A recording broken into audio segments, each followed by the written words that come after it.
formal recommendations. Chair, that on the VAT bill, as you said, probably one of the shortest we've had. We have not seen any other reason to comment on things that, in general, to save time even for the committee. If I may, I will move to the Customs and Excise Bill.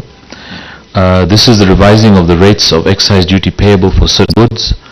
We have listed the goods: milk, steel bars and glass products, and we have given the whole list in the amendment, and we've also commended this measure as it will increase our protection and encourage local manufacturing and competitiveness. However, we have noticed a small, rather not a small, but a conflict between some of our subsectors and our members, which one was pushing for the increase in duty on milk, powdered milk specifically for manufacturing, and that's why we asked Trade Kings to also come to just give an overview of why they have a slightly alternative view to the milk industry, and maybe have an alternative. So at this point I will ask Mr. Daka just to intervene on the issue of duty on powdered milk for use in manufacturing processes specifically. Mr. Daka. Thank you, Mr. Saga. Chair and honorable members, just like our president just mentioned, I think the submission was missing the other complexion of the submission from ourselves, who are raising concern on the advancement of one of the members under ZAM. And our concerns are very valid in that if you look at the statistics in terms of the milk volumes in country, there is really need, Chair and honorable members, for us to really probe the accuracy of the volumes that are recorded. For example, Dairy Gold, which is a subsidiary of Trade Kings, daily need milk-wise is about 250 to 300,000 liters.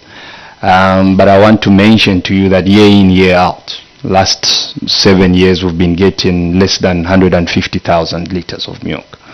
And that leaves us with the appetite of, I think, sticking to the appeal that we be allowed within the permissible confines, obviously, of the VAT thresholds to import powdered milk. Now, when we bring powdered milk, it's not solely for us to cater for the deficit that we are not getting in country and produce fresh milk, because I think the reason in there will be very, very wrestled.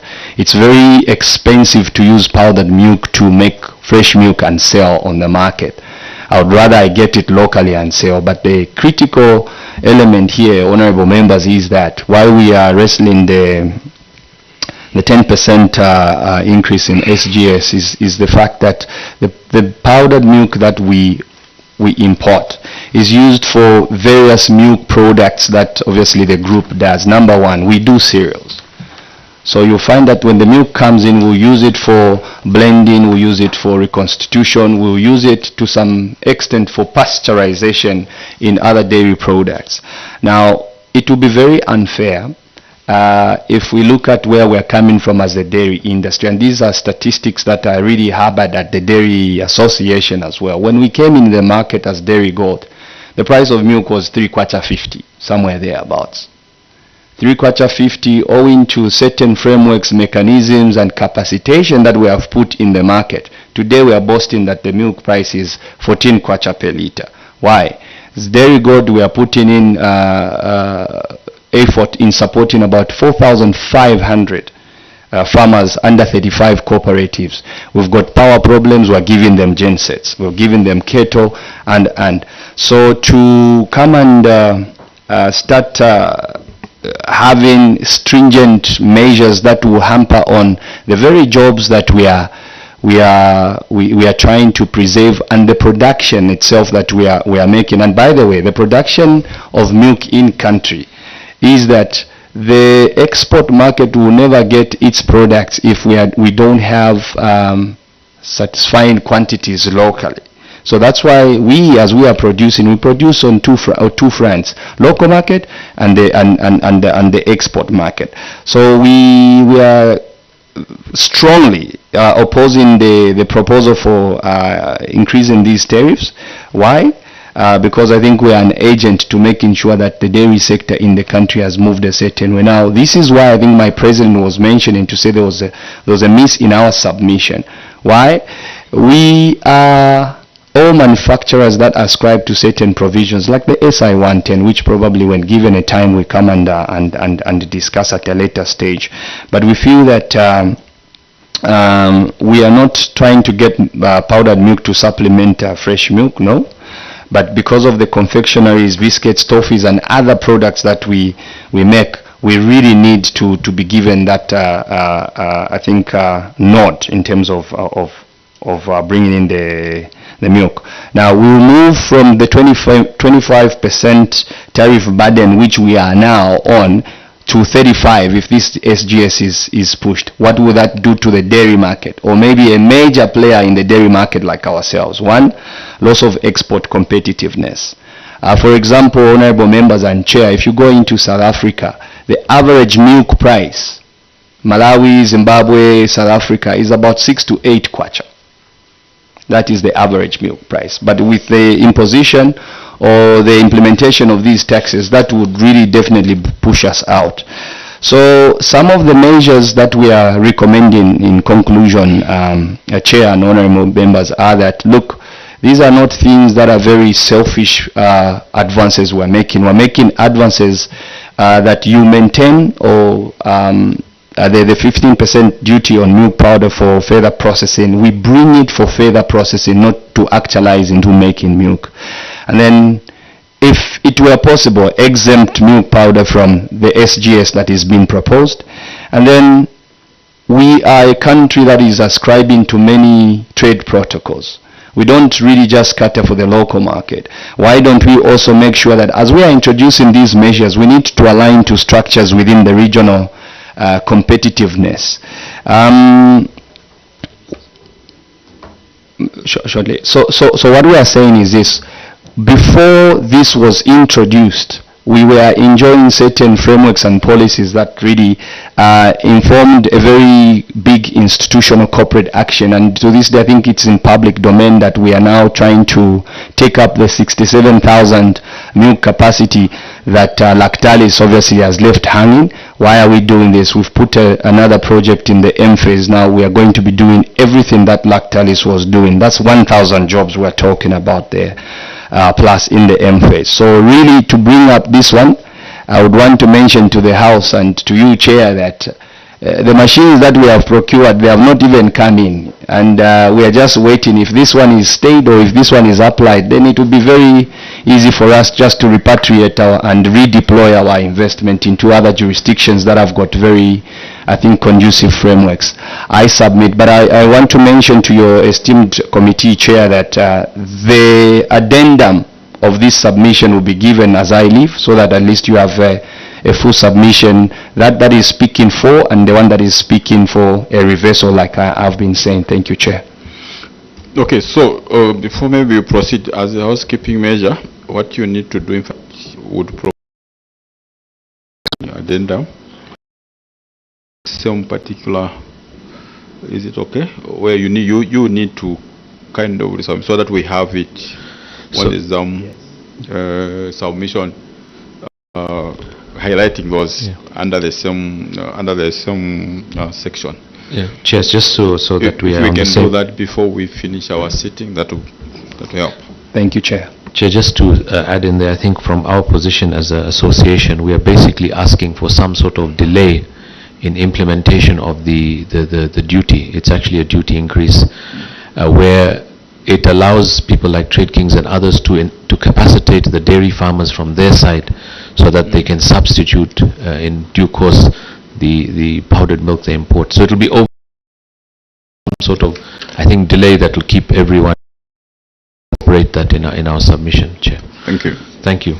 I know he has eaten up a lot of my time, but I will try and catch up. Chair, we just also on the issue of hybrid vehicles, I think we're just commending that government's effort towards environmental protection on hybrid vehicles, because we've had a lot of, or most of our imports are second-hand, and we need to start moving towards new vehicles on the road. And we also, just a side note from here, government's policy around waiving duties for assembly vehicles, the parts for assembly vehicles, very commendable, and we'd like to just mention that as a way to move this country into more new used vehicles as we go forward. Not new vehicles, not used vehicles, sir. The introduction of excise duty on firearms, again, we're just happy to note as a part of that this is something that is a good measure going forward and is in line with best practice. The revise of list of goods of subject to surtax, we are again aligned with this. We have no issues. There's the harmonization of surtax on various products, and this is okay. On the Mobile Money Transfer Levy Act of 2024, I think this is again an impact was to strengthen legal authority for implementation of the revised rates and improves clarity on levy application by transaction amount. What we've said is recommendations. The government should monitor transaction volumes post-implementation to assess behavioral shifts and potential regressivity in the levy structure. We just, while I think the proposed levies are all probably in line with what we had seen in the past and our recommendations, it's just to ensure that we don't move away from the aspect of financial inclusion that a lot of the mobile money transfers has pushed. We have been very vocal as using mobile money as an alternative tax collection mechanism, and we endorse government's proposed rates, but of course let us just keep an eye on what is happening in the background. It shouldn't disincentivize anyone from using the platforms. We've just made a comment there. In summary, the Mobile Money Levy Transaction Act operationalizes the 2026 budget measure to increase mobile money transaction fees. The amendment enhances legal clarity and broadens the levy base for revenue collection. Right? It also, just as we pointed out, it may risk discouraging digital financial usage by lower income and rural areas. And that's the only reason that we highlighted that we should just keep an eye in the future on what happens. Maybe when we get to the next year's sitting, we see what effect this has had. Chair, on the Income Tax Amendment Bill 2024, we have listed what the bill was trying to, the objectives. We have talked about disallowed interest and the impact that it will have. The deductions will reduce taxable amount for CIT. We propose a review of the disallowed interest expenses under Zambian tax jurisdiction. Particularly, Zambia adopts a thin capitalization rule where interest deductions cannot exceed 30% of EBITDA. We believe firms can benefit from a higher, more expansive rate. I think the limitation, Chair, where we're going with this is the ability to raise finance in Zambia is very restricted. And when we start seeing limitations on tax deduction of 30% of EBITDA, while well intended, I think we need to see a sectoral approach where we see where we realize it's something that may have been abused in the past, but we really need to see where the growth is being brought in this country and how funds are being raised for expansion projects. So an expansion of that 30% limitation of earnings before interest, tax and deductible allowances should be looked at. It is not always a good rule in encouraging raising of finance from foreign institutions. Because now what you're doing is, if I borrow money from outside, I'm being penalized. I cannot use that interest deduction going forward. There is the maintenance of books in USD. We've given the amendment despite subsection A, 1A, a person carrying out mining operations may keep books of account in USD connected with incidental and mining operations. If the Commissioner is satisfied that not less than 75% of the person's gross income from mining operations or mineral processing is earned in the form of foreign exchange from outside the Republic. Under the present tax system, and the amendment will go further, Chair, on the next page, I think. No, it doesn't, sorry. So under the current tax system, the concession is only provided to mining firms and not mineral processors who are subjected to fluctuations of local currency and international prices of metals. This measure will therefore mitigate exchange differences that affect profitability through notional gains and losses in financial reporting. So with the continued variability or fluctuations in the currency, we actually are in favor of this amendment by government, and they listened to what the private sector was saying. Chair, we have an issue on minimum alternative tax, which has been maintained in the budget speech. We recently had a meeting elsewhere at Ministry of Finance 2 days ago on this issue, and we are strongly against 1% MAT in its current suggested form. It limits the investment climate in terms of how manufacturing companies can invest their monies and claim their capital allowances, and are being forced to pay taxes which they cannot carry forward beyond 5 years if they are not used. So the point we're making, Chair, here is under the 1% MAT regime of my turnover, if I pay, for example, 100 million kwacha, and my tax liability for the year as per the 30% rule or something was 20 million kwacha, and I carry forward 80 million. After 5 years, if I do not use that 80 million, I will write it off as a gift to the government. We cannot do that. So MAT, we are strongly fighting against it with the Ministry of Finance. It's a hindrance to development in the country. It's a hindrance to long-term tax collection. And really, a lot of companies in the manufacturing sector cannot sustain this additional liability. So we are actually going to be asking, and we have asked formally, that minimum alternative tax be waived for the manufacturing industry at least. Agro processors, mineral processors, everyone in manufacturing, because our margins are very thin, highly capital intensive, and cannot sustain this tax burden. So this is one of the major issues that we have highlighted. Chair, the registration for turnover tax, allow a business that qualifies for voluntary registration under the Value Added Tax Act for turnover tax. This is something that we pushed, and we are happy that this has taken place. The effect will this be allow for companies to having the option to either register for TOT and or VAT with their uniqueness of their businesses. Chair, on the TOT threshold for artisanal miners, we again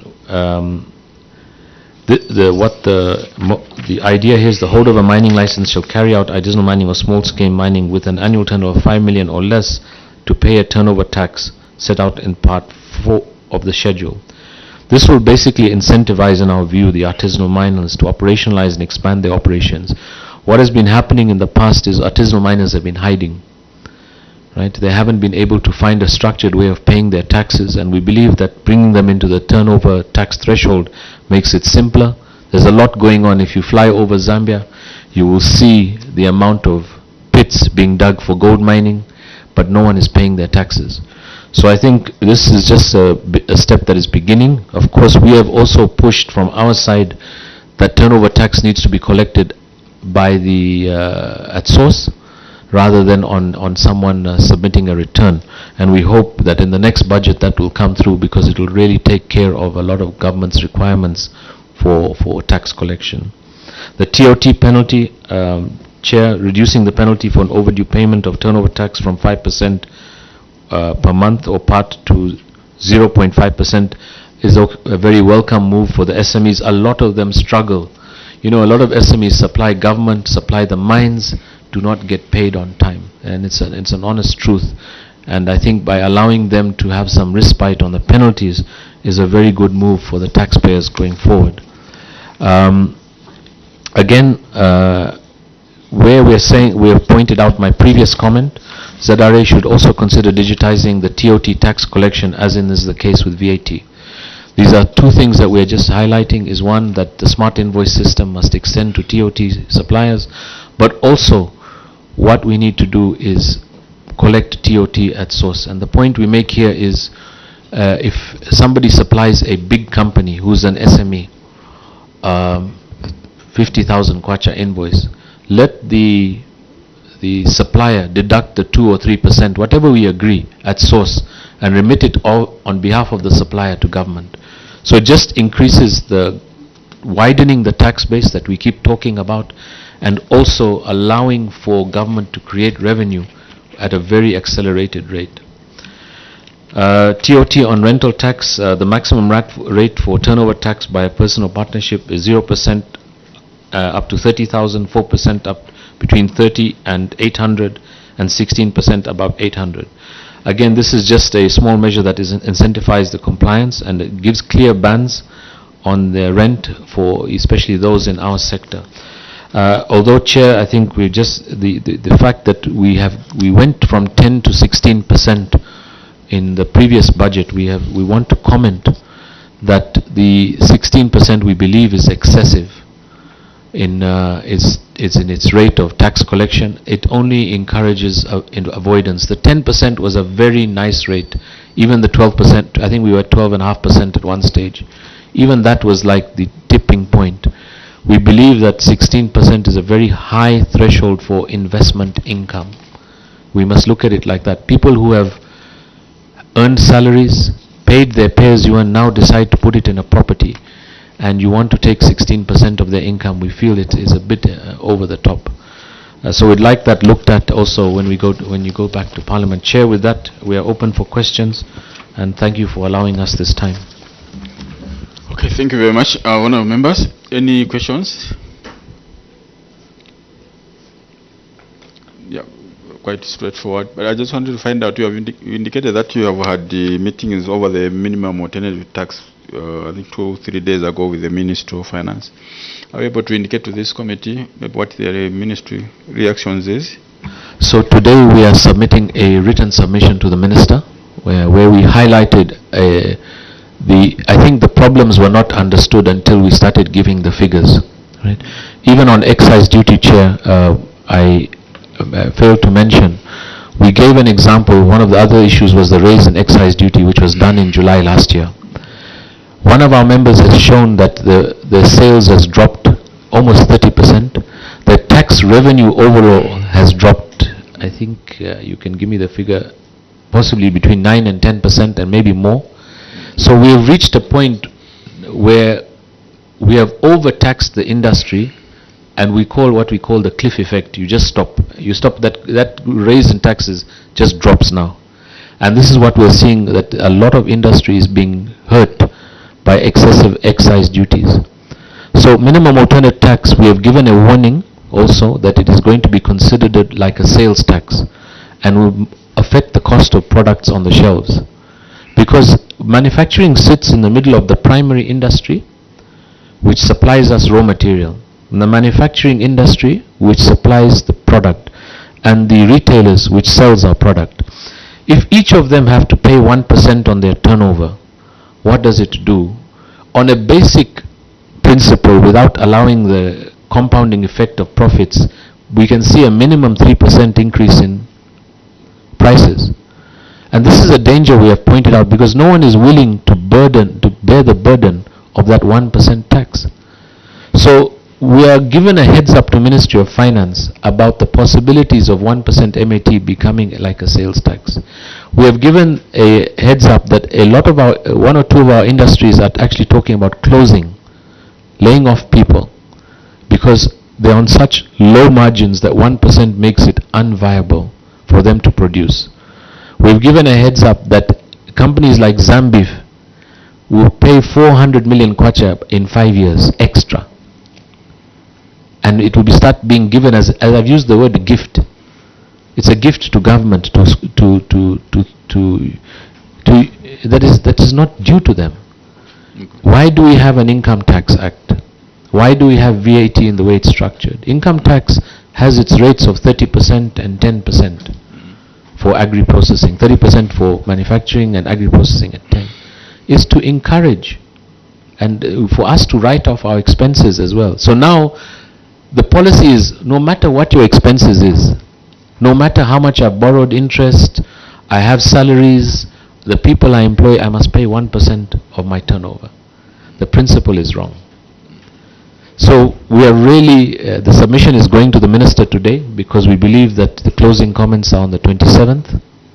So it's a separate engagement that we have had. We are happy to present also, if you allow us, the write-up on MAT to this committee, if it is possible. I think that's fine. We'll wait because we are the same committee which passed that, so there's no need of bringing it. It's fine.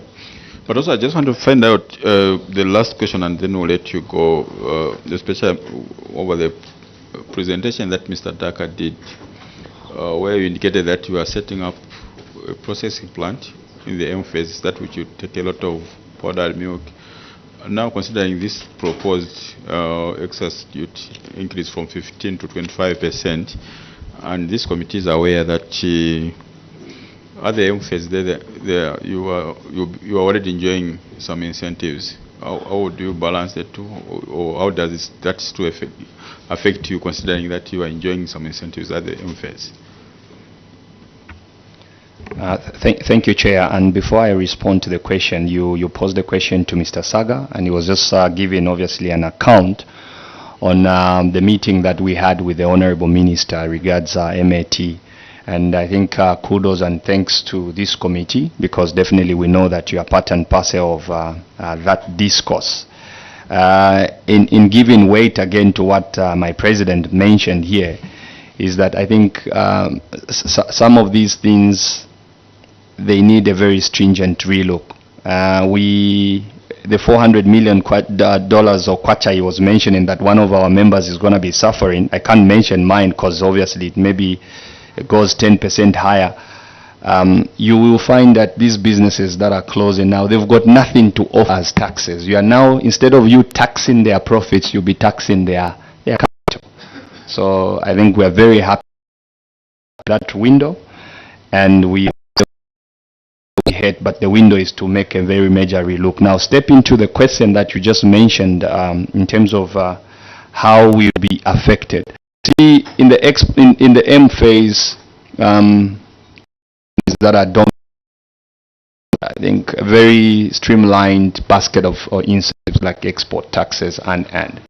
But we are talking about, before we even start looking about talking about enjoying export taxes, we're talking about the already existing underutilization of industrial capacity. So when we are setting up in there, we want to grow the dairy base. When it grows first, and as we start producing and exporting decent and credible volumes, and the incentives you are talking about will come in. So for us, it's not that we pitched in there so that we can quickly produce and export. But how can we export, honorable members and chair, if the intermediary resource, which is milk itself, as an essential and irreplaceable industrial ingredient in milk products, is scarce? So we can't be, there's no balance for us to start speaking about the incentives. So we're still far off enjoying the rationale and the established objective of the M phase vis-a-vis incentives. Okay. Yes. Can I just come in there, Chair? Sure. I have the benefit of also sitting on the board of ZDA, and the incentives that go into the M phases are mostly duty waivers on machinery. And the tax holidays are given they're not given these days. They are very tied to major other projects, I think, outside the M phase. The incentives are only given for 100% export companies, which is the 10-year tax holiday on income tax. But for local manufactured goods, there is no income tax incentive. There is an incentive that if I bring $50 million of equipment, I will not be charged duty, which is what quite understood against most other industries. And you get maybe the benefit of VAT deferred, which says that we will not charge you the VAT, which you will claim anyway. So just to allow for your cash flows in setup time. So the production side is independent of the capital investment. The problems they're facing in the M phase are related to production costs, not capital equipment costs. So these are very different things we must understand in the dynamics. It's a real problem, and I think just some respite on the implementation side of that duty would help Trade Kings and Dairy Gold to just stabilize in the milk supply from dairy farmers and what they're doing. Okay. Thank you. Okay, thank you, honorable members. We have to end here. Zam, thank you very much for coming through. And we will still wait for that inclusion on your submission for the powdered milk. A couple of the laws in terms of the immunity that which was given, John, to you also end here. Do have a good day. Thank you very much for coming. Thank you, Chair and honorable members. Thank you. Thank you. Thank you, Chair, and good day, honorable members. Thank you.